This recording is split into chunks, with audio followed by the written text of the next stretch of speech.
And నేను media ద్వారా రాజగోపాల్ రెడ్డి గారు కూడా విజ్ఞప్తి చేస్తున్నా, వాస్తవాలు తెలుసుకొని మనం విద్యార్థులకి చెప్పే ప్రయత్నం చేయాలి. వాస్తవాల్ని మనం పట్టించుకోకుండా మనం మిస్లీడ్ చేసే ప్రయత్నం చేస్తే, దీన్ని మనం రాజకీయాలు చేసే ప్రయత్నం చేస్తే రేపు పొద్దున మన తెలంగాణ రాష్ట్రం వెనుకబడే పరిస్థితి ఏర్పడుతుంది. తెలంగాణని మనము సాధించుకుంది, కాంగ్రెస్ పార్టీ తెలంగాణ రాష్ట్రాన్ని ఇచ్చింది నీళ్లు, నిధులు, నియామకాలు. ఈరోజు ఆ నియామకాలు చేపట్టుకోకుండా ఎప్పటికప్పుడు కాళ్ళల్లో కట్టెలు పెట్టి ఆపే ప్రయత్నం చేస్తే నష్టపోయేది తెలంగాణ పిల్లలే. ఆపే ప్రయత్నం చేస్తే ఒక పిల్లగాడు వయసు దాటిపోతే ఆ వయసుని తిరిగి తీసుకురానికి మా party MLA తీసుకురాలేడు, Pakkapati MLA తీసుకురాలేడు.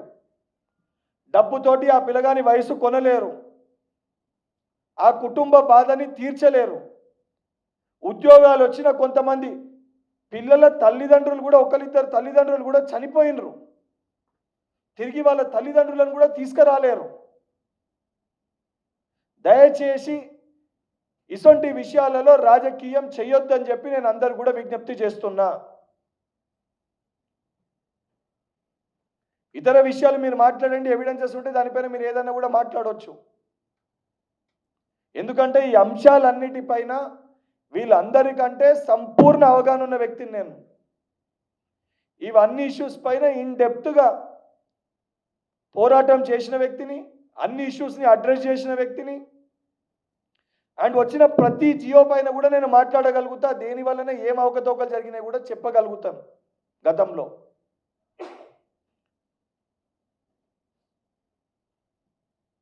And మళ్ళీ చెప్తున్నా, ఈ విద్యార్థులందరూ కూడా ఎవరైతే నిన్న ఫైనల్ సెలెక్షన్ లిస్ట్లో సెలెక్ట్ అయిన స్టూడెంట్స్ అందరికి కూడా శుభాకాంక్షలు, అభినందనలు. తప్పనిసరిగా రేపొద్దున ఏదైతే మీకు ఉద్యోగాల వల్ల మీరు కూడా తెలంగాణ రాష్ట్ర అడ్మినిస్ట్రేషన్ దీని అన్నింటినీ కూడా స్ట్రెంథన్ చేయనీకి, తెలంగాణ రాష్ట్రాన్ని డెవలప్ చేసుకోనీకి ఏదైతే మనం రైజింగ్ తెలంగాణ నినాదం ఎత్తుకొని రాష్ట్ర ప్రభుత్వం, గౌరవ ముఖ్యమంత్రి గారు ముందుకు వెళ్తారో, దీంట్లో మీరు కూడా భాగస్వాములై తెలంగాణ రాష్ట్రాన్ని బాగు చేసుకోనికి మీరు కూడా మీ సర్వీసెస్ని ఉపయోగించుకుంటారని చెప్పి మరొకసారి వారికి అందరు కూడా ఏదైతే కంగ్రాచులేషన్స్ తెలియజేస్తున్నారు.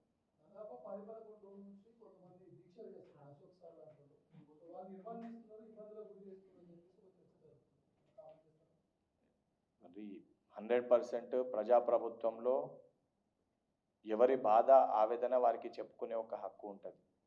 కానీ వాస్తవాలు మాట్లాడే ప్రయత్నం చేయాలి. వాస్తవాల్ని మాట్లాడకుండా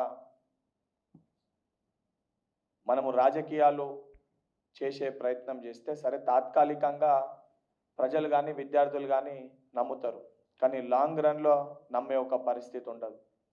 నేను ఇంత చిత్తశుద్ధితోటి నేను చెప్తున్నాను కదా, దేనివలన డిలే అయింది. 100% ఈ ప్రాసెస్ని కంప్లీట్ చేసి కంప్లీట్ కాగానే ఖాళీగా ఉన్న భర్తీలన్నింటినీ కూడా ప్రభుత్వం భర్తీ చేస్తుంది. ఇప్పుడు ఈ ప్రాసెస్ నడుస్తున్నప్పుడే ఆర్టీసీది కానివ్వండి, లేదా పోలీస్ డిపార్ట్మెంట్ది కానివ్వండి, దీనికి సంబంధించిన ప్రక్రియ, దాంతోపాటు ఎలక్ట్రిసిటీ డిపార్ట్మెంట్ కానివ్వండి, ఇవన్నీ డిపార్ట్మెంట్స్లో కూడా ఉద్యోగాల భర్తీ ప్రక్రియ అనేది ప్రారంభానికి దానికి సంబంధించిన ప్రాసెస్ అనేది జరుగుతుంది. కానీ కొంతమంది వ్యక్తుల్ని ప్రోత్సహించి వాళ్ళతోటి దీక్షలు చేపట్టినాక వెనకాల ఉండి విద్యార్థులని రెచ్చగొట్టి ఇటువంటి తప్పుడు ఆరోపణలు చేసి తప్పుడు విషయాలని విష ప్రచారం వారి యొక్క సోషల్ మీడియా హ్యాండిల్స్ ద్వారా చేసే ప్రయత్నం చేయడం అనేది సరైన పద్ధతి కాదు.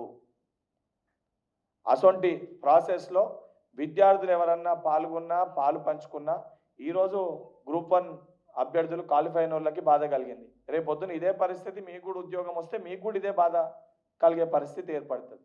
సో ఇటువంటి ప్రాసెస్ని, ఇటువంటి విషయాలని నమ్మకూడదు. ఇటువంటి విష ప్రచారాన్ని తిప్పికొట్టి స్టూడెంట్స్ అందరు కూడా మీ ఎగ్జామ్స్కి ఏదైతే నెక్స్ట్ రాబోయే నోటిఫికేషన్స్కి ప్రిపేర్ అయ్యి మీరు కూడా ఉన్నతమైన స్థానాలకి వెళ్ళి మీరు కూడా మంచి ఉద్యోగాలు సంపాదించుకోవాలని చెప్పి ఒక సగటు మీ